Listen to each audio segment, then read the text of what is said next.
अगर किसी भी महिला के साथ या किसी भी लड़की के साथ कोई भी परेशानी होती है तो वो पुलिस में जाती है और अपनी कंप्लेंट लिखाती है। लेकिन पुलिस में जॉब करने वाली महिला दरोगा के साथ ही अगर कुछ गलत होता है, आखिर वो कहाँ जाए?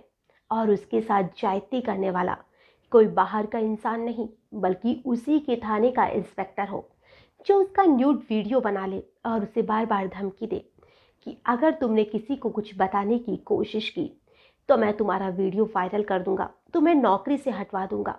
तो आखिर बेचारी वो महिला फिर करे तो क्या करे, जिसने लोगों की हिफाजत करने के लिए वर्दी पहनी थी कि वो लोगों को शोषण से बचाएगी, किसी के साथ बुरा नहीं होने देगी, लेकिन वो खुद ही शोषण का शिकार हो रही थी। आज की कहानी ऐसी ही महिला दरोगा और उस इंस्पेक्टर की कहानी है जिसका बहुत सी बार शोषण हुआ था। नमस्कार, आदाब, सत श्री अकाल। मैं हूं नंदिनी यादव। आज जो मैं आपको घटना सुनाने वाली हूँ, इस घटना की शुरुआत होती है बिहार के पटना में। एक थाना पड़ता है जकनपुर, और उसी थाने में एक महिला दरोगा तैनात थी जिसका नाम था अमिता।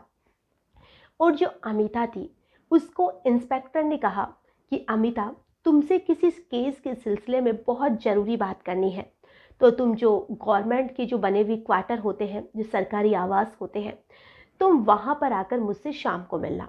तो जो अमिता थी उसे लगा कि हो सकता है सर को कुछ ज़रूरी काम होगा, तभी तो उन्होंने बुलाया है।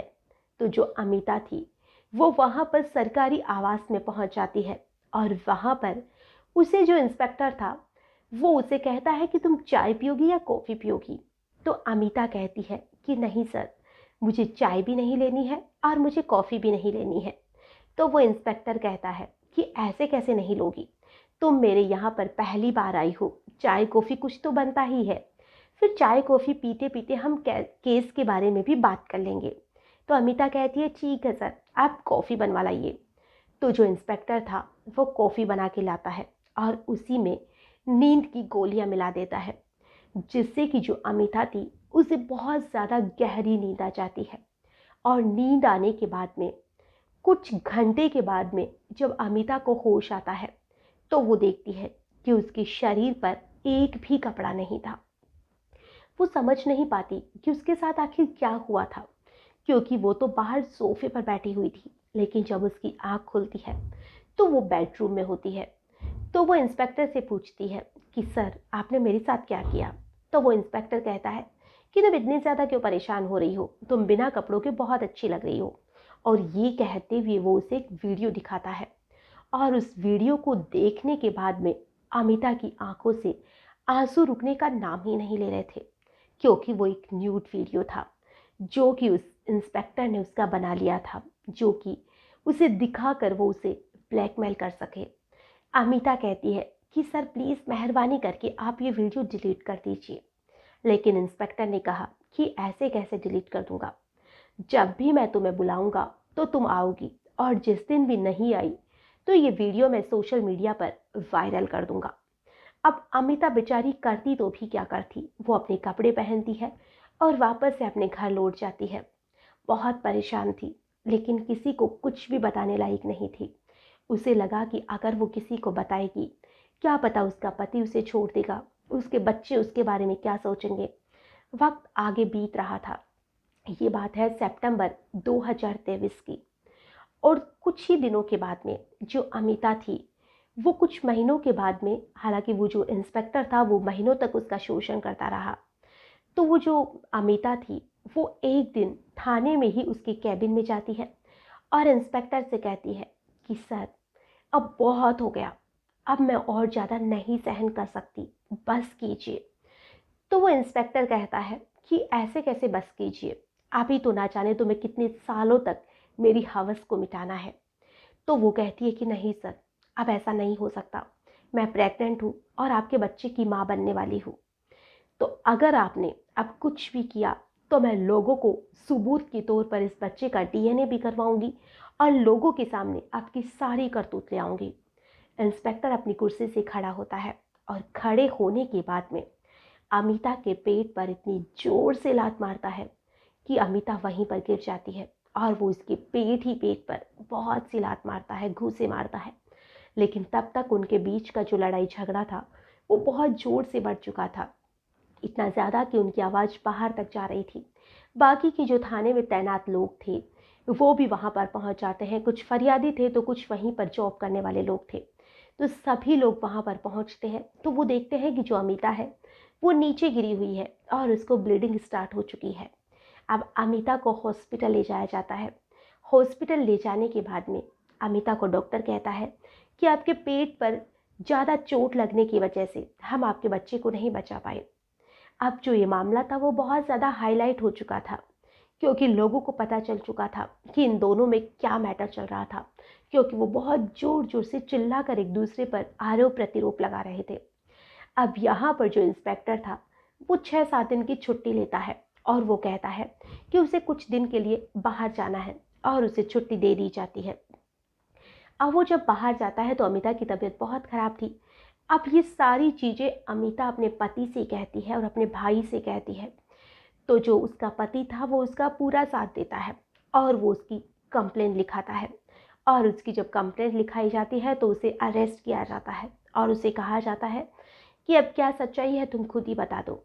हालांकि उस इंस्पेक्टर ने कहा कि जो अमिता थी वो उसके साथ ज़बरदस्ती करने की कोशिश करती थी या वो उसे उकसाती थी, लेकिन अमिता ने इन सारी चीज़ों के लिए साफ इनकार किया था।